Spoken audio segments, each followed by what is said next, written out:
میرے پیارے نبی پاک صلی اللہ علیہ وسلم صفا پہاڑی پر تشریف لے گئے اور اپنی قوم کے ہر قبیلے کا، ہر خاندان کا الگ الگ نام پکارا، بلایا ان کو، آؤ۔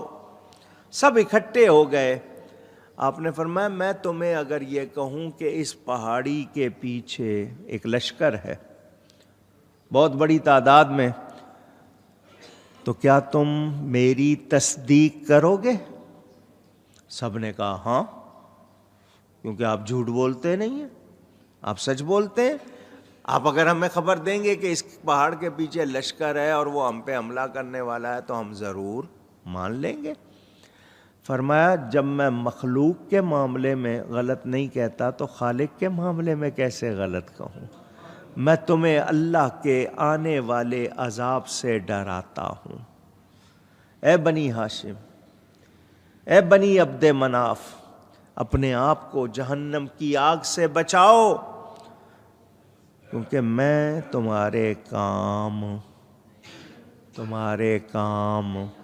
نہیں آؤں گا۔ کن کو کہہ رہے ہیں؟ جو مسلمان نبی نے اپنوں سے کبھی نہیں کہا، اپنوں سے نہیں کہا، کافروں سے کہہ رہے ہیں میں تمہارے کام نہیں آؤں گا۔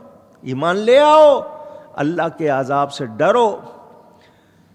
پھر حضور صلی اللہ علیہ وسلم نے اپنے گھر والوں کے بھی نام لیے، اپنی ازواج کے، اپنی اولاد کے بھی نام لیے۔ حضور صلی اللہ علیہ وسلم نے فرمایا جب انصاف کا ترازو رکھا جائے گا قیامت کے دن، میزان، جب اللہ تعالی نور روشن فرمائے گا، جسے چاہے گا نور عطا فرمائے گا، جسے چاہے گا اندھیروں میں اوندا گرا دے گا۔ پل صراط جس کے نیچے آگ جل رہی ہے، جہنم کے گڑھے کے اوپر بنا ہوا ہے، بال سے باریک تلوار سے تیز، اللہ جسے چاہے گا گزار دے گا، جسے چاہے گا لڑکا دے گا۔ تو اہل ایمان کو بتایا گیا کہ سنو، ایمان نہیں ہے تو پھر تمہارے کوئی کام اونچی نہیں آئے گا۔ ایمان کی حفاظت کرو، ایمان لا کر نافرمانی سے بچو۔ بھول چوک ہو جاتی ہے، جان بوجھ کر بار بار، اگر ایک بار ہو بھی گیا، توبہ کی توفیق مل گئی ہے تو دوبارہ نہ کرو۔ ہمارے بزرگ تو یہ فرماتے ہیں اگر 100 مرتبہ بھی توبہ کر کے توڑی ہے پھر توبہ کر لو، ابھی توبہ کا دروازہ بند نہیں ہوا۔ بندے تیری عادت ہے توبہ توڑنا، تو توڑ رہا ہے تو پھر توبہ کر، کہیں ایسا نہ ہو کہ تو توبہ کیے بغیر مر جائے اور تیرے لیے مشکل ہو جائے۔ یہ ہم اندر جو عادت پڑ گئی ہے نا نافرمانی کی، یہ جاتی نہیں ہے، کرتے جاتے ہیں، نہیں پھر توبہ کر لوں گا، تو توبہ کی امید پہ پتہ نہیں موقع ملنا ہے نہیں ملنا۔ تو ہر لمحے توبہ کرنی۔ حضور صلی اللہ علیہ وسلم سید المعصومین، معصوموں کے سردار، گناہ کا تصور بھی نہیں ان کے ساتھ، اس کے باوجود فرماتے ہیں میں روزانہ 70 مرتبہ استغفار کرتا ہوں۔ 70 مرتبہ کا مطلب بہت زیادہ، تو وہ اتنا کریں اور ہم کچھ بھی نہ کریں، تو ہمیں سوچنا چاہیے۔ میرے دوستوں اور بزرگوں، اگر نبی کی اولاد حضرت یعقوب علیہ السلام کے بیٹے ہیں، خطا ہو گئی، توبہ کی، معافی ملی یا نہیں ملی؟ نوح علیہ السلام کی اولاد، بیٹا ہے، توبہ نہیں کی، تباہ ہوا یا نہیں ہوا؟ اونچی۔ تو جو جتنا زیادہ اپنے آپ کو ظاہر کرے کہ جی میں سید ہوں، میں عالم ہوں، میں پیر ہوں، میں پیر زادہ ہوں، صاحب زادہ ہوں، یہ ہوں وہ، اس کو تو اور زیادہ اچھا ہونا چاہیے، اور وہی جا کے غلطی کرے تو پھر کوئی گنجائش نہیں۔ میرے دوستوں اور بزرگوں، قیامت کے دن رشتہ داریاں، فرمایا کل حسب و نسب ینقطع الا حسبی و نسبی وسحری کے بھی الفاظ ہیں کہ قیامت کے دن ہر رشتہ ناتا کٹ جائے گا سوائے میرے رشتے ناتے کے. نبی پاک صلی اللہ علیہ وسلم نے فرمایا اب حضور کا ہم سے کیا رشتہ, ہمارا حضور سے کیا رشتہ. ایک بات اس پر بھی سناتا چلوں, ہم سب حضور کی آل ہیں, ہم سب حضور کی. اگر نہیں سمجھ آئی ہے تو سمجھ لیں. قرآن میں آل فرعون کا لفظ ہے یا نہیں؟ فرعون کی تو کوئی اولاد نہیں تھی. فرعون کی کوئی اولاد, تو آل فرعون کا مطلب کیا ہے؟ کیونکہ اس کی تو اولاد نہیں تھی, وہ تو اس لائق ہی نہیں تھا کہ وہ باپ بنتا, اس کی اولاد نہیں تھی. اور قرآن میں آل فرعون, تو آل کا ایک مطلب سچا پیروکار, سچا ماننے والا, وہ بھی آل میں شامل ہے, وہ بھی آل میں. اور ہر مومن متقی میرے نبی کی آل ہے, ہر مومن اور متقی میرے نبی کی. تو جب نبی کی آل بن جائیں گے تو پھر رشتہ نبی سے رہے گا یا نہیں رہے گا؟ ایمانی طور پر, روحانی طور پر وہ ہمارے باپ بھی ہیں, ہمارے مرشد بھی ہیں, ہمارے آقا بھی ہیں. اور اگر محبت کے لحاظ سے دیکھا جائے تو وہ ہمارے سب کچھ ہیں, ان کے بغیر ہم کچھ بھی نہیں. وہ ہمارے ایسے آقا ہیں کہ ان جیسا پوری کائنات میں کوئی اور, انہی کو ماننے کا نام ایمان ہے. تو حضور صلی اللہ علیہ وسلم کا فرمان, قیامت کے دن رشتے ناتے سارے کٹ جائیں گے سوائے میرے رشتے کے. تو جس کا نبی سے رشتہ ہوگا پھر بولو کام آئے گا یا نہیں آئے گا؟ تو نبی کے ہو جاؤ, کسی کے ہو جاؤ, اور ایسے ہو جاؤ جیسا ہونا چاہیے. اور جو نبی کا ہو جاتا ہے وہ اپنے پیر کے ذریعے ہو, استاد کے ذریعے ہو, اپنے عمل کے ذریعے ہو, جو نبی کے قریب ہو جائے گا تو یہ وہ رشتہ نہیں ہے جو کٹ جائے گا, یہ ایمان کے ساتھ جڑا رہے گا. شرط ایمان ہے, صحیح عقیدے ہونے چاہیے. میرے دوستوں اور بزرگوں, ہم دنیا کے مال و متاع پہ بہت توجہ دیتے ہیں. جی یہ ہیرا ہے, یہ مکان ہے, یہ گاڑی ہے, یہ روپے ہیں, یہ سونا ہے, یہ چاندی ہے. اصل قیمتی چیز ایمان ہے, اصل قیمتی چیز ایمان ہے. اور دوسرا نبی پاک صلی اللہ علیہ وسلم کی محبت. غریب وہ نہیں جس کے پاس مال نہیں, غریب وہ ہے جس کے پاس نبی کی محبت نہیں ہے. جو ایمان لے کے جائے گا, عشق رسول ساتھ لے کے جائے گا, اس سے بڑا تو کوئی امیر نہیں ہوگا. تو اس پر توجہ دیں. حضور صلی اللہ علیہ وسلم کا اپنے قرابت داروں کو, خاص طور پہ بیوی بچوں کو اگر ڈرانا ہے تو اس کا کیا مطلب کہ میرا رشتہ ہے نا تمہارے ساتھ, تو میری وجہ سے تمہیں زیادہ پابند ہونا چاہیے دین کا, زیادہ عمدہ دوسروں کے لیے نمونہ ہونا چاہیے. اب ایک طرف میں پھر وہ بات کر دوں, ایک طرف اپنی بیٹی سے یہ فرمایا کہ بیٹی اب عمل کرو, دوسری طرف یہ بھی تو فرمایا کہ میری یہ بیٹی جنت کی عورتوں کی سردار ہے.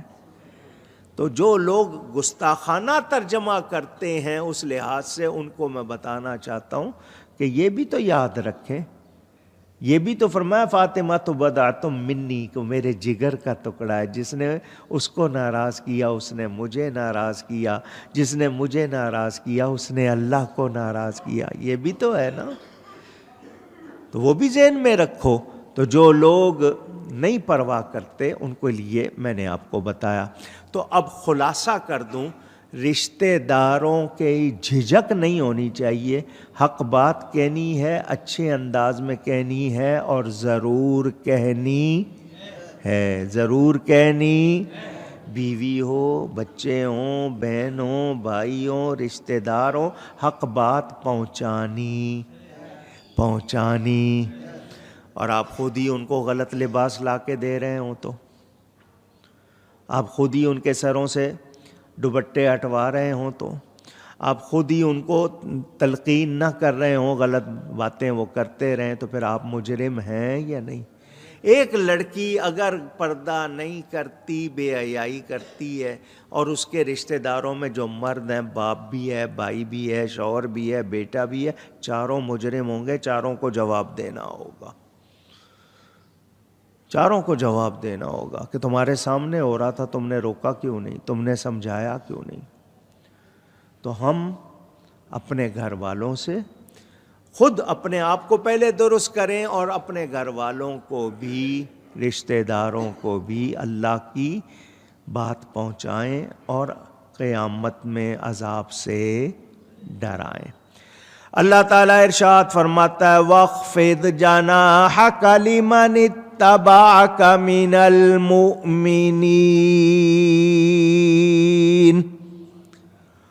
اور محبوب اپنی رحمت کا بازو بچھاؤ، اپنی رحمت کا، مہربانی کا بازو بچھاؤ۔ کن کے لیے؟ محبوب ان کے لیے جو مسلمان تمہاری پیروی کرتے ہیں، اپنے پیروکار، پیروان کار مسلمانوں کے لیے، ایمان والے جو آپ کے غلام بنتے ہیں نا، محبوب ان پہ رحمت کی چادر بچھا دو۔ اللہ خود فرما رہا ہے، اے مومنو کتنے نصیب والے ہو تم کہ تمہارے لیے اللہ اپنے حبیب سے فرما رہا، محبوب ان پہ رحمت کے بازو بچھا دو۔ یہ اللہ یار کتنی بڑی بات ہے۔ خود اللہ تعالیٰ اپنے حبیب کے غلاموں کے لیے فرما رہا، محبوب جو تمہارے غلام ہیں نا، آپ کی پیروی کرتے ہیں، ان پہ رحمت کے چادر بچھا دو، بازو بچھا دو۔ آگے کیا فرمایا؟ فَإِنْ عَصَوْكَ فَقُلْ إِنِّي بَرِيءٌ مِّمَّا تَعْمَلُونَ، تو اگر وہ تمہارا حکم نہ مانے، نافرمانی کرے، تو فرما دو میں تمہارے کاموں سے بے علاقہ ہوں، تمہارے کاموں سے میرا کوئی تعلق۔ سمجھاؤ، بتاؤ، اگر نافرمانی اللہ کی، اللہ فرمانا فَإِنْ عَصَوْكَ، محبوب تیرا حکم نہ مانے، تو جو نبی کا حکم نہ مانے مجرم ہے یا نہیں؟ اونچی کہیں۔ کچھ لوگ کہتے ہیں جی قرآن کا، اللہ کا حکم مانیں گے، نبی کا حکم نہیں، تو یہاں اللہ خود فرما رہا ہے، قرآن میں فرما رہا ہے محبوب جو تیرا حکم نہ مانے تو فرما دو کہ میں تمہارے کاموں سے بے علاقہ ہوں، تمہارے کاموں سے بری ہوں، میرا کوئی تعلق۔ وَتَوَكَّلْ عَلَى الْعَزِيزِ الرَّحِيمِ، اور اس پر بھروسہ کرو جو عزت والا ہے، مہر والا، مہربانی والا۔ یہاں جو دو باتیں آپ کو بتانی ہے وہ یہ، بہت سنتے ہو تذکرہ، دیکھے بھی ہوں گے، ماں کا سلوک بھی، باپ کا سلوک بھی، ماں کا بدل کوئی نہیں ہوتا، کتنی مہربان ہوتی ہے، پھر کوئی دوست پیارا ہو جائے یا اور کسی نے ذرا سی مہربانی کی، بڑا ذکر کرتے ہو جی انہوں نے تو بڑی کرم فرمائی کی جی، بڑی مہربانی کی جی، اور سنو ان سب کی باتیں یاد ہیں جس کو اللہ نے رحمت للعالمین بنایا ہے، جس کو اللہ تعالیٰ نے اپنی ذات صفات کا بہترین اور کامل اکمل نمونہ اور مظہر بنایا ہے، اس نبی کے بارے میں کیا خیال ہے؟ ان جیسا کوئی مہربان ہو سکتا ہے؟ اونچی مائیں اتنی مہربان نہیں ہوں گی اولاد پر جتنا نبی اپنے امتیوں پر مہربان ہے. اور اللہ فرما رہا ہے ان پر رحمت کے بازو بچھاؤ. وَاخْفِضْ جَنَاحَكَ لِمَنِ اتَّبَعَكَ، میں نے پہلے بتایا کہ ہر تابع دار آپ کے ہاں بولتے ہیں، حالانکہ لفظ صرف تابع ہے. تابع دار کہتے ہیں رکھنے کو، تابع یعنی آپ کو میں اپنا تابع رکھ رہا ہوں. مثال کے طور پر آپ کیا کہتے ہیں؟ چوکی دار. کیا مطلب؟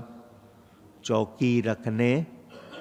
پلے دار، پہرے دار. پہرے دار کا مطلب پیرا رکھنے والا، یہی ہے نا. تو تابع دار کا کیا مطلب؟ کہ غلام رکھنے والا. تو آپ کہتے ہیں میں تابع دار، تو کیا مطلب؟ الٹی بات ہوتی ہے کہ تمہیں اپنا غلام رکھ رہا ہوں. حالانکہ کہنا کیا چاہیے؟ میں آپ کا تابع، میں آپ کا کیا؟ صرف تابع کہنا، دار نہیں. لیکن ہمارے ہاں کہا جاتا ہے تابع دار. تو ہر تابع جو بھی غلام مومن ہے وہ نبی پاک صلی اللہ علیہ وسلم کی بارگاہ میں پیارا ہے. سچا مومن ہے اور نبی کی پیروی کرتا ہے تو وہ حضور کی بارگاہ میں اونچی کہیے گا. ضروری نہیں ہے کہ ہر کلمہ پڑھنے والے کا یہی حال ہو، کیونکہ بہت سے لوگ کلمہ پڑھتے ہیں ان کے عقیدے درست نہیں، ان کے عمل درست نہیں. تو سچا مومن ہو اور مومن ہو کر نبی کا غلام ہو، تابع ہو، تو جو ایسا ہوگا وہ اللہ کا بھی پیارا بن جائے گا. کیونکہ قرآن میں ہے قُلْ إِن كُنتُمْ تُحِبُّونَ اللَّهَ فَاتَّبِعُونِی. اللہ فرماتا ہے اگر مجھ سے محبت کرتے ہو تو میرے حبیب کے غلام بن جاؤ.